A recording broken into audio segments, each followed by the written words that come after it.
Hi, everyone. Welcome. I think we'll begin with a focused attention practice. So go ahead, close the eyes, and bring the body into a posture that's comfortable for you. If you're seated like I am, typically bringing feet flat to the floor, ankles below knees, and palms can be resting really wherever is comfortable for you. Palms face down or up is fine. And we'll take a moment to sit just in silence and maybe take note of anything that is present in the mind or in the body right now as we begin this session.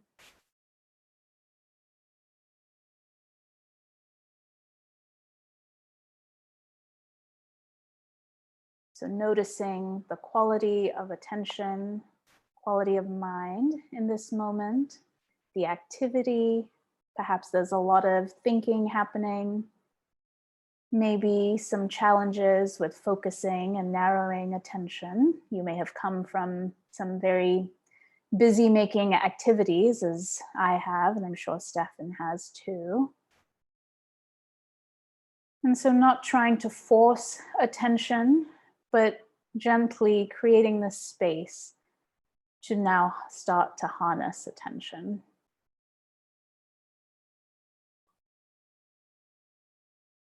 And now on an in-breath, drawing attention all the way to the right hand. And so maybe in particular, drawing attention to the fingertips of the right hand. Noticing any sensations of temperature or pressure, contact with clothing or furniture wherever your hand is resting. Noticing any sensations of tingling that may be present in the fingertips.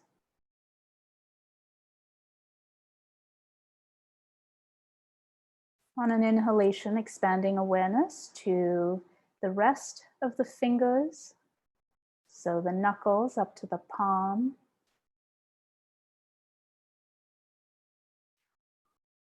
Maybe noticing when attention is drawn to other parts of the body or to thoughts, ideas that really have nothing to do with the hand or the right hand.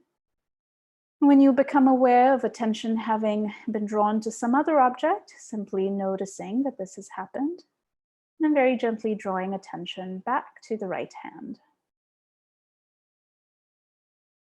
And now bringing attention to the palm of the right hand. And then to the back of the hand, the right hand.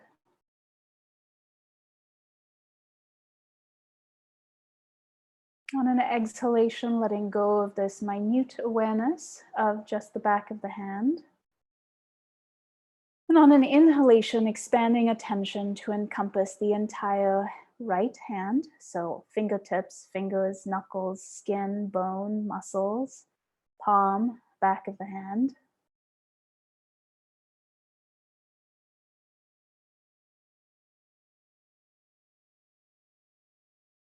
And then ending this practice on an exhalation and then opening the eyes. Okay, so that was our opening practice. Thank you for that, Dr. Visvanathan. And thank you, everyone, for joining us today. And if you have anything that came up in that practice that you'd like more clarity about, please leave your questions in the chat box and Q&A box. Any comments you'd like to make about your experiences as well. And we've got some hellos from new users here. Hello, Tanya. Welcome. Glad you could join us. And Amrit Paul, welcome to you too. Thanks for your comments. Keep them coming. All right, let's introduce ourselves. My name is Stefan Ravelli. I'm a host here at Meditation Live. And Dr. Pallavi, I'd like you to talk a bit about your history since you're so steeped in clinical psychology, cognitive behavioral therapy, and the whole scientific world, but you have come to meditation and mindfulness and realized it's power and clinical applications. Would you like to Mhm. talk a bit about your journey Yeah, in this sure. realm? Sure. So hi, everyone. My name is Pallavi Visvanathan. I am a clinical psychologist. And as Stefan said, my background is in cognitive behavior therapy, which you may have heard about. But really, the principle behind it is that much of how we feel, our mood, etc., is influenced by how we think. And there are connections between our thoughts, our feelings, and our behavior. So I've been training as a CBT psychologist, therapist, and researcher for much of my career. And about 10 years ago, I was introduced to the idea of mindfulness as a potential adjunctive and complementary strategy or technique for psychological well-being. This was about 10 or 11 years ago. And at the time, I got involved in some research looking at a mindfulness-based CBT intervention for depression. So that was sort of the beginning of my journey. At the time, I'd never meditated myself. And I think I maybe said this to you, Stefan, I was a little bit skeptical, even though I grew up in India and I come from a culture where meditation is certainly part of the culture, but the way I was raised was a little bit removed from it, and I did have some skepticism about it. But in the last 10 years, to be an effective practitioner, I've had to develop a mindfulness and meditation practice myself, and via the clinical work, the scientific work I've been a part of, and then of course my own practice, I've come to see that mindfulness and meditation has a lot to offer. So thanks for asking, but that's a little bit of my journey. Thank you. Yeah, and I'm looking forward to talking about all it has to offer today from your highly educated and very, very highly practiced history.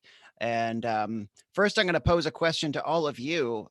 If you're curious about the science of meditation, let's say you had this like magic box that was all knowing and it can just tell you whatever you wanted to know about meditation scientifically. It can just somehow give you the perfectly objective understanding of it. What would you want to know about meditation, about what's really happening, and how would that give you better clarity? And oh, heck, why not? We've got a hand up now. Let's just kick off with it. You can ask the first question today, Apramod. I'm going to turn on your mic and you can talk directly to Dr. Visvanathan. And just unmute your mic now that I have your mic enabled.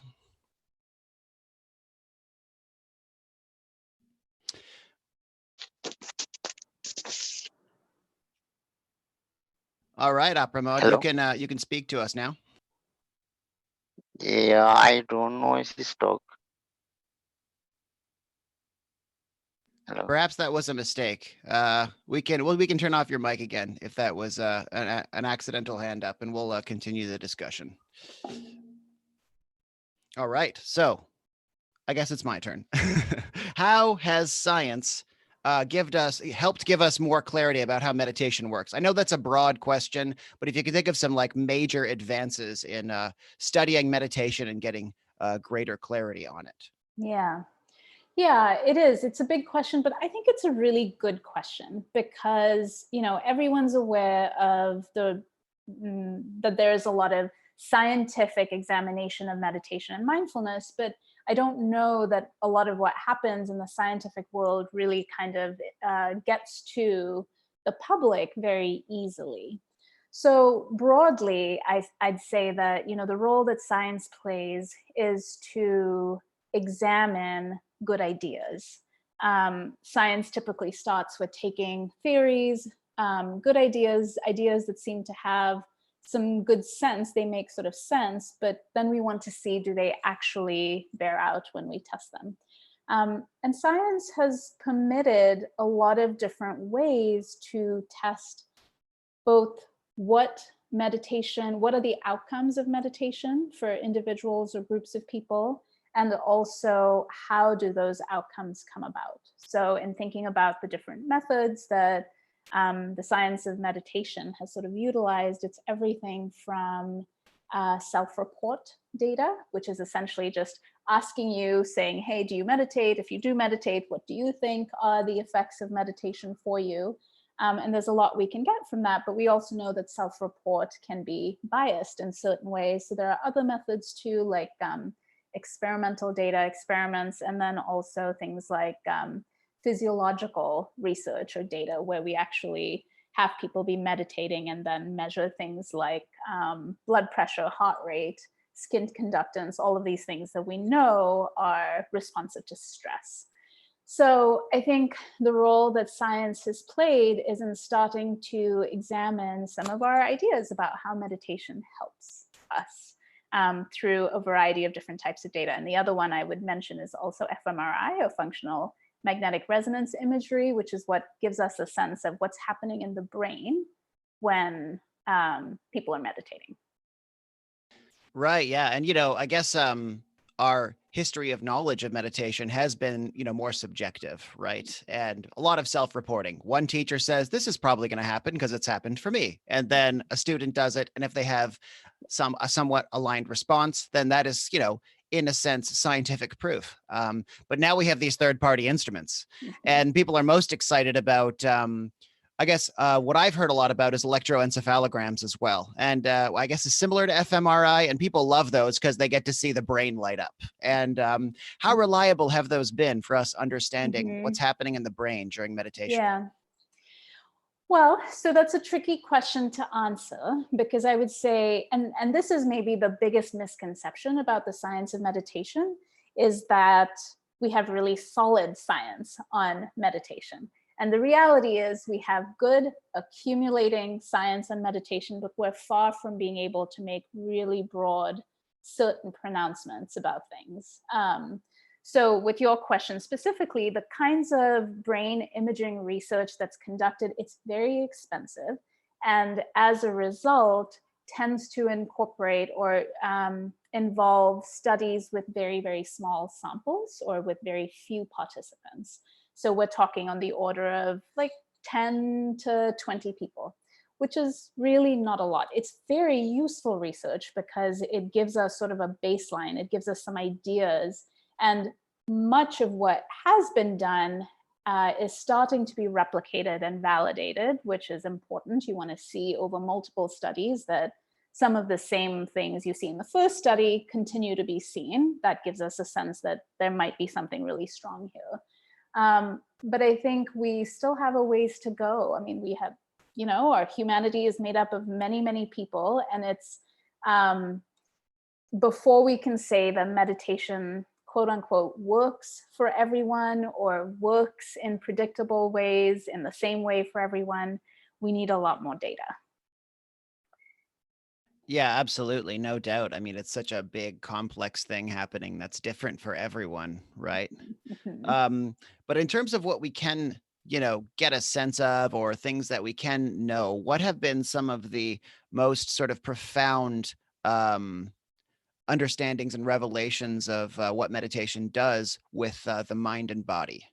Yeah. So we can say with a good degree of sureness that meditation improves attention, regulation, and focus, or attentional control and focus.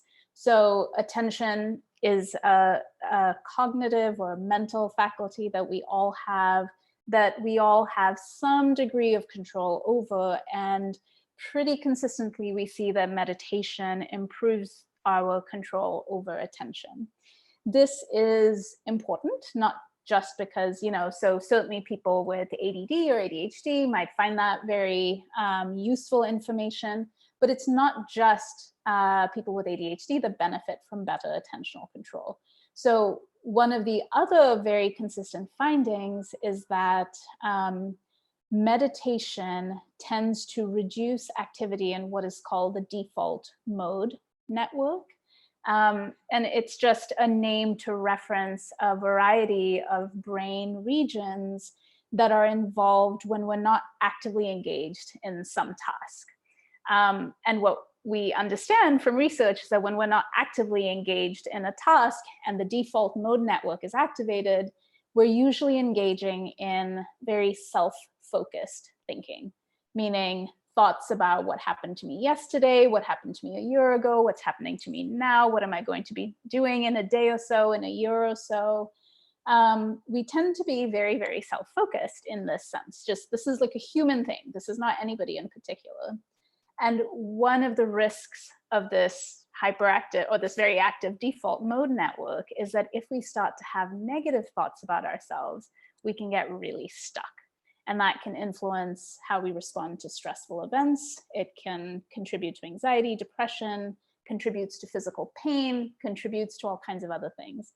And we know that meditation reduces activity in this region, which suggests that we gain attentional control. We're able to see more clearly when we're engaging in this kind of sort of aimless thinking, and we're able to shift.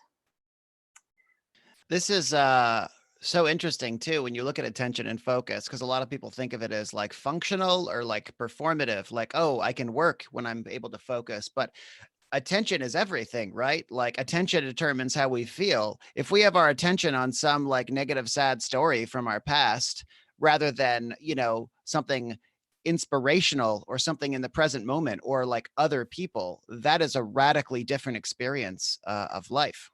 Yes, absolutely. I'll tell you, one of the participants in one of my groups a while ago said that her reason for participating, for wanting to meditate, for gaining attentional control, came about when she realized she was a grandmother, and when she was with supporting her daughter who was in childbirth. She found that she was sort of distracted and thinking about other things, even though she really wanted to be there and be present and be focused. And it was something she didn't want to miss out on again. So, right, attention has a big impact on how we move through our everyday life and the impact it has on us. Do you want to talk a bit about neuroplasticity? Because I think you were touching on it with the default mode network. I think that's quite a, I guess you can say, a relevant and really inspired new way of looking at the brain. And meditation seems to have a big role in that. Yeah, absolutely. So the general understanding of how the brain worked used to be that the brain develops from infancy through childhood into adolescence and then sort of stops developing. That much of what our brain is capable of is all shaped in those first 15 to 20 years. And the sort of general idea was that at that point, things were pretty set and stable, and you only just sort of lose ability with age. And this is a really nice, useful, but sort of mind-blowing in a way finding, which is that actually the structure and function of our brain is constantly shifting, evolving, and it has very much to do, this is really the changes that happen in the brain continue through adulthood and happen at the level of electrical activity in nerves, in sort of series of nerves and neurons. And what really, anything you do has an impact on the brain. So if you decide today that every time you walk in the door, you're going to put your shoes away, that is going to have an impact on your brain. Not like a particularly meaningful impact, but it will. And so what we understand from meditation is that actually it can really have some pretty big impact on increasing and decreasing the relative activity in various parts of the brain, increasing, decreasing the size of certain structures in the brain. Now, what this all means in the really nitty-gritty, how this is going to affect us in the day-to-day, I think is still under investigation. We can't draw really sort of elaborate conclusions.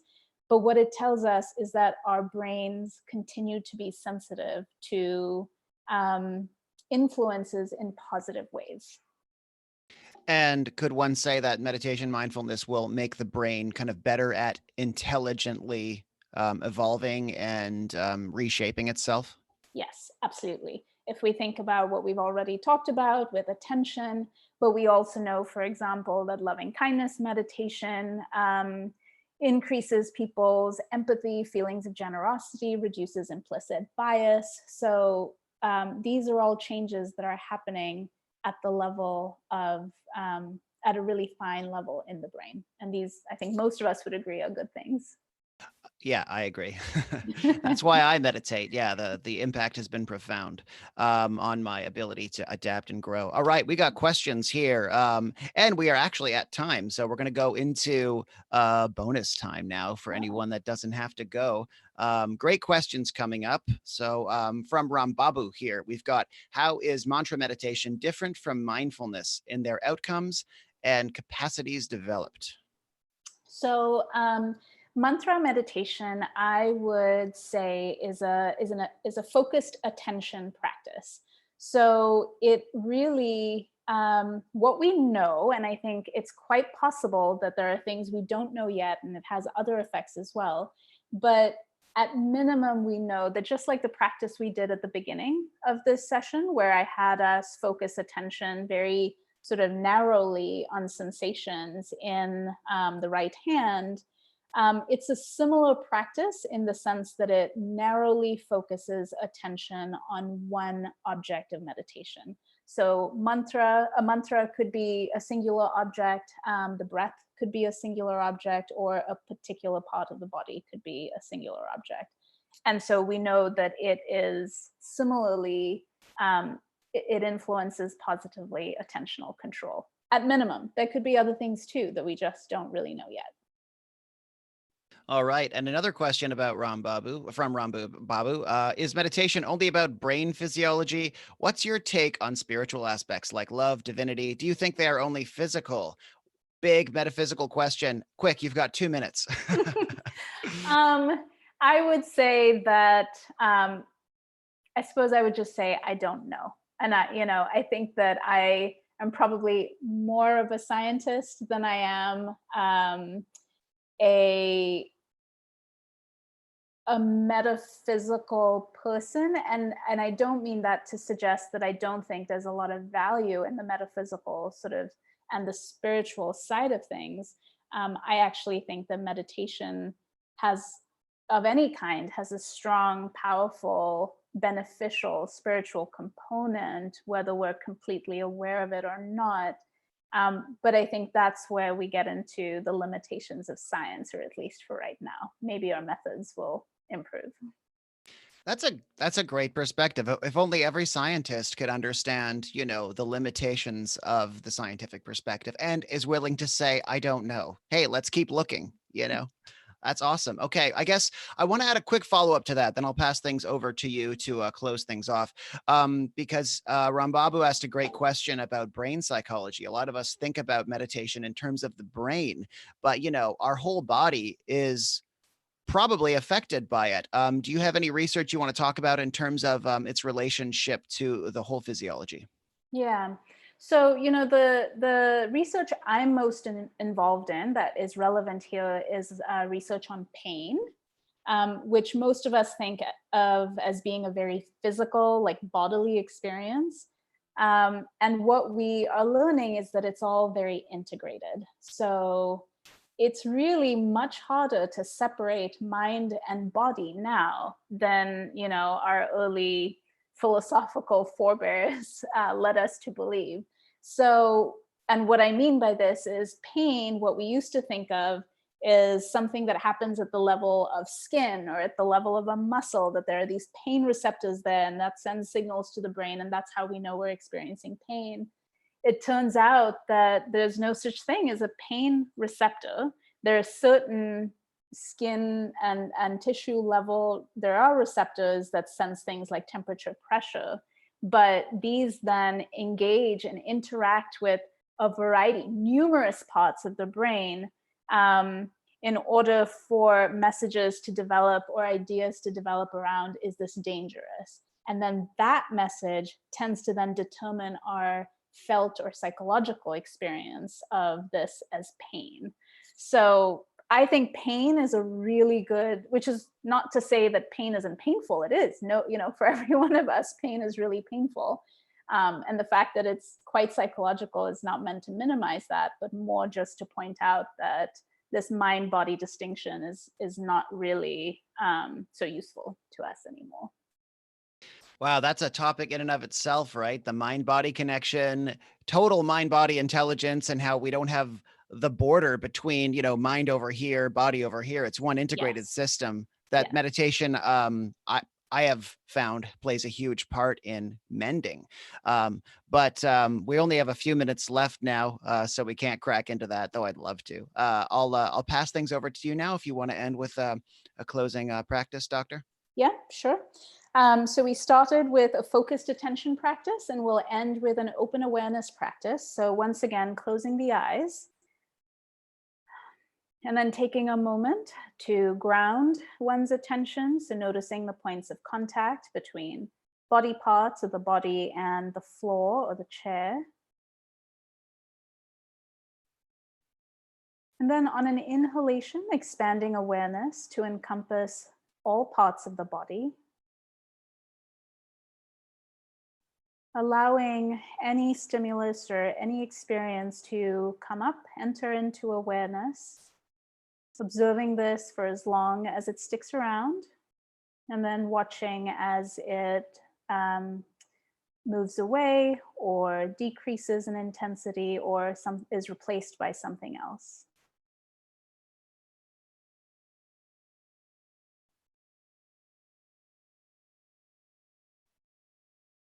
You may become aware of sensations in the body, of the breath. You may become aware of sounds. You may become aware of emotions or feelings or thoughts.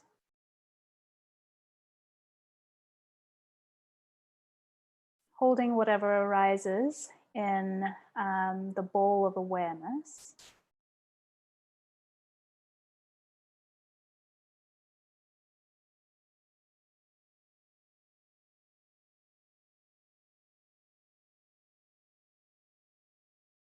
And on an inhalation, narrowing attention one time to just the sensations of the breath.